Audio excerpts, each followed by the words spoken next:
Welcome back mga ka-RC. Check ko yung ibon natin kung kompleto sila. Andito yung pulang ibon. Mukhang nakawala dun sa kabilang kulungan. Pares nga ito ni Black. Maganda sa ibon na to. Binigay sa atin to ng taga-tataron. Si ka-RC Balbis.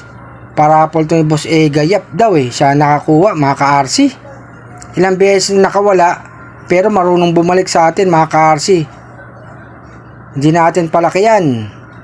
Hindi rin natin binuwing yan mga ka-RC, pinaris natin kay Black. Nakasingsing ng PHA. Dito sa loob, meron siyang anak na 4 mga ka-RC, kaya nga susubukan natin. Sa race. Aww. Eto na nga si Maestro mga ka-RC, pasok natin sa loob. Eto yung paris na si Black mga ka-RC, meron siyang 2 itlog. Sana nga mapisa, masingsingan natin. Palipad tayo ng mga ibon natin mga ka-RC. Yung mga ibang ibon naka-viewing sa taas mga ka-RC. Labas na. Tamang tama, mainit ang panahon. Lipad muna kayo. Ayun na nga yung mga alaga natin mga ka-RC. Yeah! Labas na, Padrino and Batik. Iwan nyo muna si baby Padrino dyan sa loob. Batik, lipad. Few moments later. Andito na si Padrino, diretso pasok. Andiyan na si Batek at saka yung 2 puting ibon nasa taas sa mga ka-RC. Batek, pasok na. Bumibelo pa. Ayun. Pumasok na rin si Batek. Ang cute naman ng 2 mga ka-RC. Hingal na hingal, nakaronda. Magkapatid. Ito yung anak nga ni Maestro.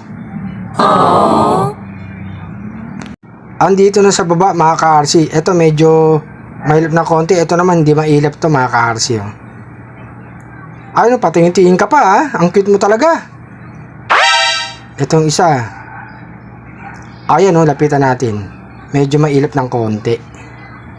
1 eternity later. Galing nga tayo sa baba. Pumalik tayo. Check natin yung mga ibon natin. Yung mga batang ibon na binuwing natin nandiyan na sa loob. Dapat 11 sila rito mga ka-RC. Kasama yung pinaronda natin kanina. Bilangin natin isa-isa, mukhang kompleto na mga ka-RC. Mga flyers natin. Yung isa tumutuka pa sa baba oh. Yung iba tapos na rin kumain mga ka-RC. Ito yung batang ibon natin. Anak ng babaeng bahay pigeon. Nagka-diferensya lang. Sa kanang pa. Yung paa niya kasi lumusot sa screen mga ka-RC oh. Kaya kita nyo naman oh. Medyo